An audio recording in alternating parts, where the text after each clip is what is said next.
লৈছো one who hates mankind এনেকুৱা এজন ব্যক্তিৰ কথা কোৱা হৈছে যিজন ব্যক্তিয়ে যে মানৱ সমাজ বা মানৱ সভ্যতাক বেয়া পায় বা আমি এনেকৈ ক'ব পাৰো যে মানুহক নাইবা মানৱ সমাজক বেয়া পোৱা ব্যক্তিক ইংৰাজীত কি বুলি কোৱা হয় এতিয়া যদি আমি চাওঁ মানে মেইন পইণ্টটো হৈছে কি হেটছ অৰ্থাৎ ঘৃণা কৰে কাক ঘৃণা কৰে বা বেয়া পায় মেনকাইণ্ড মানুহক বেয়া পায় ফাৰ্ষ্ট অপচনটো হৈছে ফিলান্থ্ৰপিষ্ট Feel means love.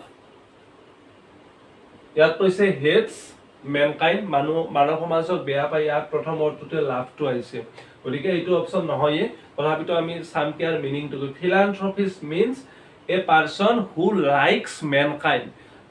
নাইবা আমি এনেকৈ ক'ব পাৰো a person who likes to help his fellow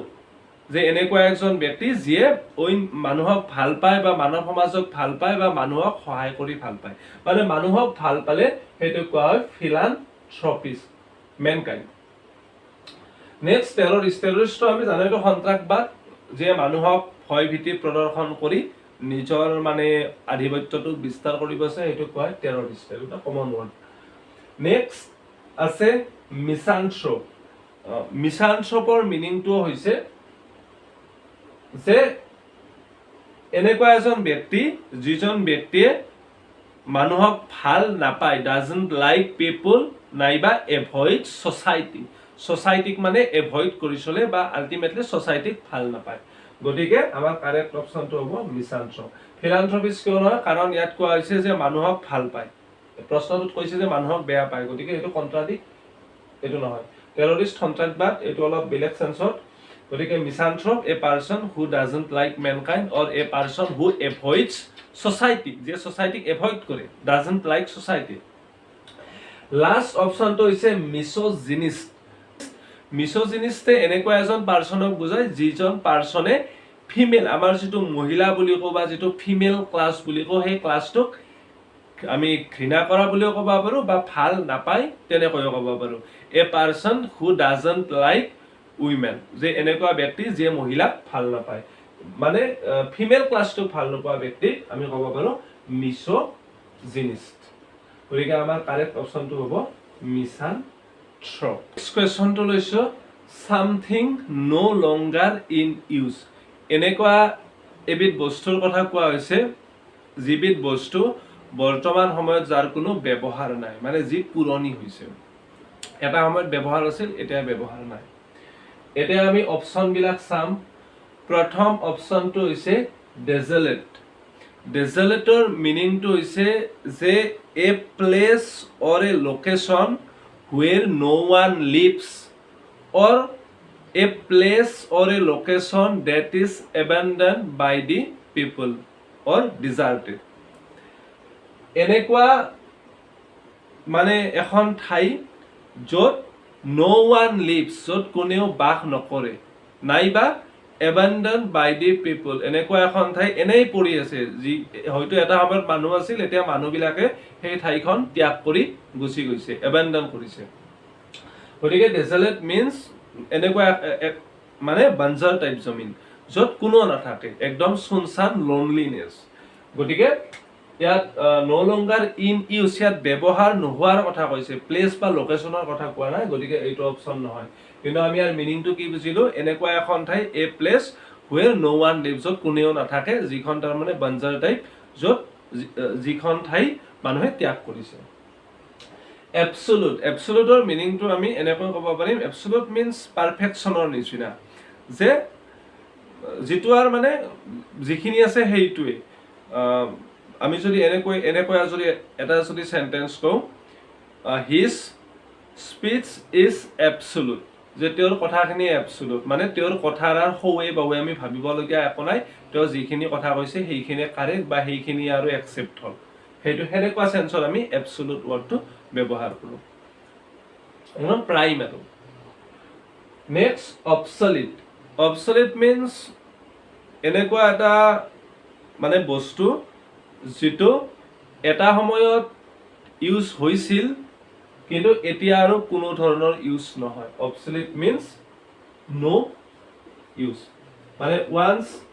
use হৈছিল কিন্তু এতিয়া ইউজ নহয়, সেইটো অবসলিট বুলি কোৱা হয়। গতিকে নো লংগাৰ ইন ইউজ, এইটো হ'ব আমাৰ কাৰেক্ট অপশনটো অবসলিট,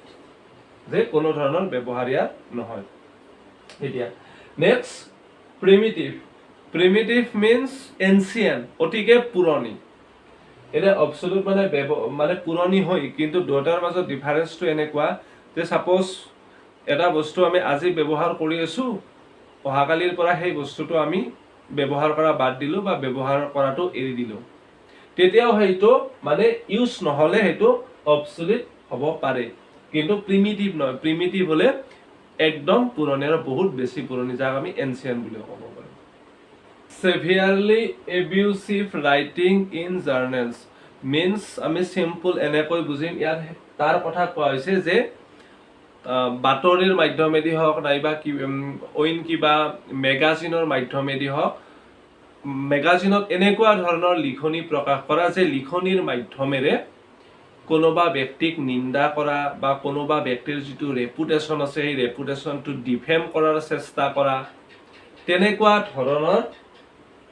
কাৰ্যৰ কাৰণে কি ৱৰ্ড ইউজ কৰা হৈছে। মেগাজিনত লিখা হৈছে কোনোবা এজন ব্যক্তিক, সাপোজ এক্স নামৰ ব্যক্তিক ডিফেম কৰাৰ কাৰণে মই মেগাজিনত কিবা এটা আৰ্টিকল লিখিছো যে এক্স নামৰ ব্যক্তিজন এনে তেনে, গতিকে তেনেকুৱা ক্ষেত্ৰত সেই কাৰ্যটো এক্সপ্ৰেছ কৰাৰ কাৰণে এক্সেক্ট ৱৰ্ডটো কি হ'ব। এতিয়া আমি এটা এটাকৈ অপশ্যন বিলাক চাম। প্ৰথম আছে ইমেজিনাৰী। ইমেজিনাৰীটোতো আমি জানো যে ইমেজিন কৰা, কিন্তু ইমেজিন কৰাটো আমি কেনেকৈ মানে এক্সপ্লেইন কৰিম। সাপোজ মোৰ হাতত এই মাৰ্কাৰডাল আছে, এই মাৰ্কাৰডাল যে মোৰ হাতত আছে এইটো এটা ৰিয়েলিটি, ৰিয়েলত মোৰ হাতত মাৰ্কাৰডাল আছে, গতিকে মই এইটো ইমেজিন কৰিব লগা নাই। ইমেজিনেশ্যন সেইটো বস্তু যিটো বস্তু ৰিয়েলিটিত তাৰ এক্সিষ্টেঞ্চ নাথাকে, মাত্ৰ তাৰ এক্সিষ্টেঞ্চটো আমাৰ মাইণ্ডত থাকে, কাৰণ আমি মাইণ্ডেৰে ইমেজিন কৰিছো। যেনে মই যদি এটা ইমেজিনেশ্যন কৰো যে এ কাউ ইজ ফ্লাইং, যে গৰু এটা উৰি আছে, কিন্তু ৰিয়েলিটিত গৰুটো উৰি নাথাকে, এই মানে গৰু উৰি থকাৰ এক্সিষ্টেঞ্চটো অকল মোৰ মাইণ্ডত আছে, ৰিয়েলিটিত নাথাকে। গতিকে সেইটো ইমেজিনাৰী বা ইমেজিনেশ্যন বুলি কোৱা হয়, যে এটা কল্পনা which doesn't exist in reality. কিন্তু স্পেকুলেটিভটো মানে এটা ইমেজিন কৰাৰ দৰে, কিন্তু ডিফাৰেন্স আছে। ডিফাৰেন্সটো এনেকুৱা, সাপোজ আজি বহুত হেভিলি বৰষুণ হ'ল, বহুত বেছি বৰষুণ হ'ল, এতিয়া এই বৰষুণৰ ওপৰত বেছ কৰি, বতৰটোৰ ওপৰত বেছ কৰি মই যদি এটা প্ৰেডিকশ্যন কৰোঁ যে অহাকালিও বৰষুণ হ'ব পাৰে, আজিৰ ওপৰত বেছ কৰি অহাকালিৰ প্ৰেডিকশ্যনটো কৰিছোঁ, এই মানে এইটোকে স্পেকুলেটিভ বুলি কয়। স্পেকুলেট কৰা মানে ভাবা বা চিন্তা কৰা যে এনেকুৱা হ'ব পাৰে, কিন্তু কিহৰ ওপৰত বেছ কৰি ভাবা, বেছড অন ৰিয়েলিটি। ৰিয়েলিটিৰ ওপৰত বেছ কৰি যদি কিবা আমি এটা স্পেকুলেট কৰোঁ, অনুমান কৰোঁ, সেইটো স্পেকুলেটিভ। মই এতিয়া এক্সাম্পলটো ক'লোৱে। নেক্সট আছে, গতিকে ইমেজিনাৰীটো নহয় আৰু এটা নিন্দাৰ কথা কৈছে, ডিফেম কৰাৰ কথা, স্পেকুলেটিভো নহয়। নেক্সট আছে সাৰ্কাষ্টিক। সাৰ্কাষ্টিক মিন্স এটা আইৰনিকেল, অৰ্থাৎ ধেমেলীয়াৰ সুৰেৰে বা এটা লাইট কথাৰ মাধ্যমেৰে এটা মেছেজ দিব চেষ্টা কৰা বা এটা ভিউ পইণ্ট এক্সপ্ৰেছ কৰা। যেনে মই যদি এক্সাম্পল হিচাপে চাওঁ, সাপোজ এটা গ্ৰুপ পিকনিকত যাব ওলাইছে। পিকনিকত যাব ওলালে এনেকুৱা এটা এক্সপেক্টেশ্যন থাকে যে বতৰটো বহুত ভাল হওক, এনেকুৱা এটা এক্সপেক্টেশ্যন থাকে, কিন্তু সাপোজ বহুত বেছি বৰষুণ হ'ল। এটা গ্ৰুপ পিকনিকত যাব ওলাইছে আৰু সেই মুহূৰ্ততে বহুত বেছি বৰষুণ হ'ল, তেতিয়া যদি কোনোবা এজন ব্যক্তি এনেকৈ কয় যে পিকনিকত যোৱাৰ কাৰণে বৰ সুন্দৰ এটা বতৰ দিছে, কিন্তু বতৰটো সুন্দৰ নহয়, এটা তাৰমানে ঠাট্টাৰ সুৰত বা ধেমালিৰ সুৰত কোৱা হৈছে যে বৰ সুন্দৰ বতৰ দিছে, সেইটো এক্সপ্ৰেছনকে সাৰ্কাষ্টিক বুলি কোৱা হয়, যে অলপ বেলেগকৈ কোৱা, মানে যিটো বিচৰা নহয় সেইটো কোৱাৰ কাৰণে অলপ মানে ওলোটাকৈ কোৱা, সেইটো সাৰ্কাষ্টিক হয়। গতিকে এইটো নহয়, কাৰণ ইয়াত ডিফেম কৰাৰ কথা কৈছে। নেক্সট অন্তিম থাকিল স্কাৰিলাছ। স্কাৰিলাছৰ মিনিংটো একজেক্টলি মানে কিবা মেগাজিন বা নিউজ পেপাৰত এনেকুৱা ধৰণে এটা ৰাইটিং কৰা, এটা লিখা, টু ডিফেম সামওৱান অৰ টু ডিফেম সামওৱানছ ৰেপুটেশ্যন, কাৰোবাৰ মানে গুণ গৰিমাক মানে তলত নমাবলৈ যিটো মেগাজিনৰ মাধ্যমেৰে লিখা হয়, সেইটো স্কাৰিলাছ বুলি কোৱা হয়। গতিকে কাৰেক্ট অপশ্যনটো হ'ব স্কাৰিলাছ।